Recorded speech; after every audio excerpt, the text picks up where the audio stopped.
Hello CIC, it's great to be back with you with a member spotlight video. It's been a while since we have shared with you about what one of our members has been doing, and I'm sorry for that. And some of you have been asking when's the next one coming. So we are now back with a member spotlight, and I am thrilled to welcome to your screens Christie Lothamer. Christie, good to see you. Nice to see you. Hello everyone. And Christie, can I just ask, where are you zooming in from today? Yeah, just outside of Oxford, Bicester. Excellent, nice part of the world, but an accent that is far from Oxfordshire. So yeah, where does that come from? I can't hide it. 14 years we've been here, but we lived in the US before then, came over from Michigan. Wow, great. Well, thrilled to have you as part of CIC, Christie. And you have a church network called the Microchurch Network. Firstly, what is the Microchurch Network?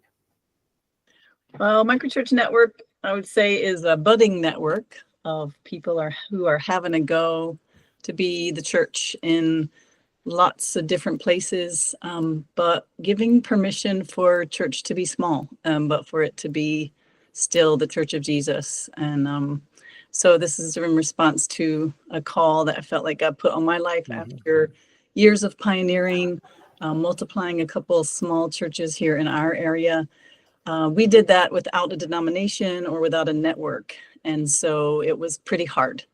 And I just felt God say to me, you can come alongside of other people now, and maybe it won't be so hard for them to be, sometimes God calls people who aren't part of a main church, maybe they're in the free church or whatever, to do something, to have a go at seeing a church in their neighborhood. And so we're really trying to come alongside and support people like that. Amazing. And I think the reason why this video is, I've really been looking forward to recording, is because we often film some of our ministries, chaplains, those things that are quite different perhaps from what we're all familiar with. And of course, we're all familiar with church. Sure. But microchurch is very different. I wanted to ask how a microchurch is different from how perhaps many of us would understand a typical church.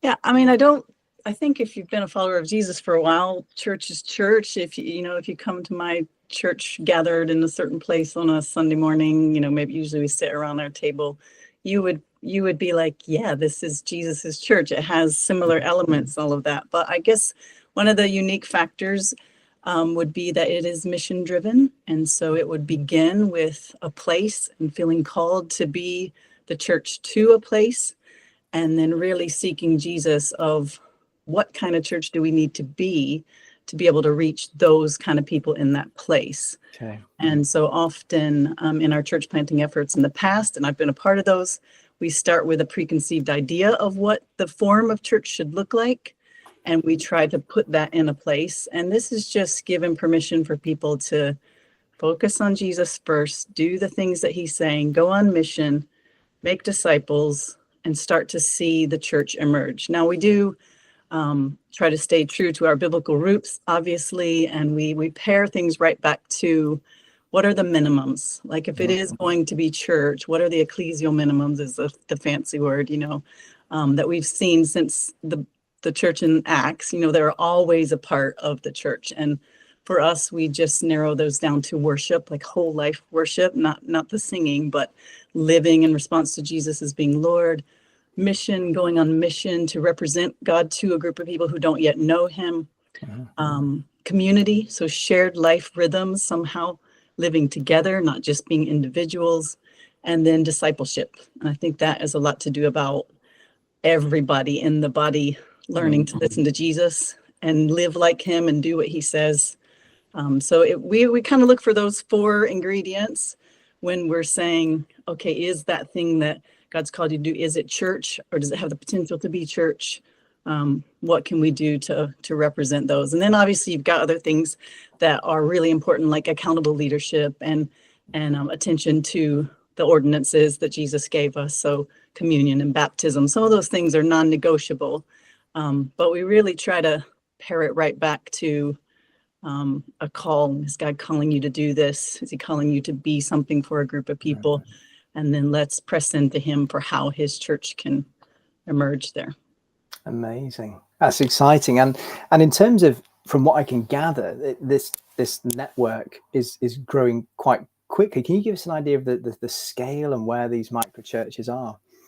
Well, I don't know if our network's growing as much as God is doing this all over the UK. So, I mean, we've got just a handful of people right now that we've been able to come alongside of who are pioneering microchurch networks in their area. We have one that has been going for about 10 years here in Bicester, and we're taking our learning from that and supporting other people. But we are meeting people every week from all over the UK who already have kind of a house church because they just did what Jesus told them to do and started gathering people, or they're just coming to us with this real sense of God's asking me to do this, but I don't quite know how to do that, or I don't want to do that alone. And so what I do know is that God says it's going to keep growing. Like, I think it's the thing he's doing right now. I think he's calling ordinary people, often lay people or co-vocational people, to, maybe they've got a mainstream focus for their life, but their vocation being witness for Christ and making disciples. And so I think we're just preparing for the wave that's coming, to be fair. And on that note, Christie, I mean, my parents, they came to faith in kind of like the tail end of the house church movement. Yeah, I knew you were going to say that. Yeah. We meet so many whose story is that. That's right, because it was effective, for people that had no faith. They kind of came to a small community. They met Jesus, and they did this very intense discipleship journey and became mature, I suppose, very quickly. Do you is this the same thing that God was doing in that period? Is it something new, or has he always been doing it and we're just seeing it in a new way? Paul, you've read your Bible. What was the Church of Acts? It was a house church movement, right? I mean, from the beginning, I think God's always been working and multiplying his church in the small. I think it's only recently that we kind of got stuck on the big paradigm. I think it's new because it's timely for the networked age that we live in, the creator economy that we're living in, where everybody can have a go. I think Jesus has set us up like, this is how it's meant to be. Everybody can have a go. Everybody can have a part to play in leading church and being the church. Yeah. And I just feel like it's this new wave of how he wants to grow things across the land. And it's exciting to see. I mean, I'm in conversations with other mainstream denominational leaders, and God's saying the same thing to them. Release the pioneers, release the people who are feeling a nudge to have a go. Let's figure out a way to support them. And it's not to take away from the legacy church and good things that Jesus is doing through those models. I think it's just the way God's going to expand things, especially in our land. I'm super excited about it. It's contagious. I'm thinking, I wonder if I could set up a Microchurch. And on that note, Christie, obviously CIC, the reason we exist is to facilitate what God's doing in this independent, vibrant church sector. People who are watching this video that perhaps feel a stir or a sense of, I'm a chaplain or I'm a ministry leader, but I wonder if I could be one of these people that sets up a microchurch. Could you just go through what are the basic ingredients or requirements for those people that perhaps feel a stirring in their spirits having watched this video? Oh yeah, you threw that one on me. I mean, Microchurch Network is not unlike CIC, and that's why I'm excited about our partnership, in that we are trying to come alongside the individual and say, what do you need to do the thing God's calling you to do, and how can we support you? So we're going to offer some training initiatives next year. We're going to offer, we're partnering with Myriad and offering a 2-year pathway for people who want kind of a process to be able to walk through to see a church plant. But I don't think that's for everyone. I think other people may just want to be coached, may want to have a mentor and a coach who's going to walk that path with them, maybe some help to how can I form a team?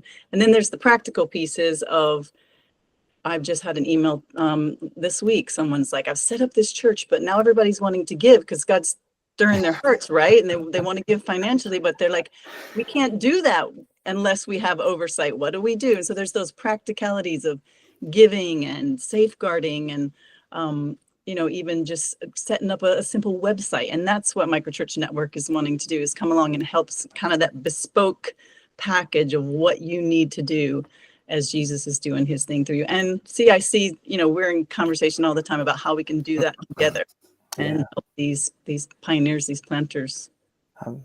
For sure. And I think, so what I'm hearing you saying is that if there are people watching this video that feel a stir or a sense of, oh, I want to find out more, or they can connect with you and you'll be happy to.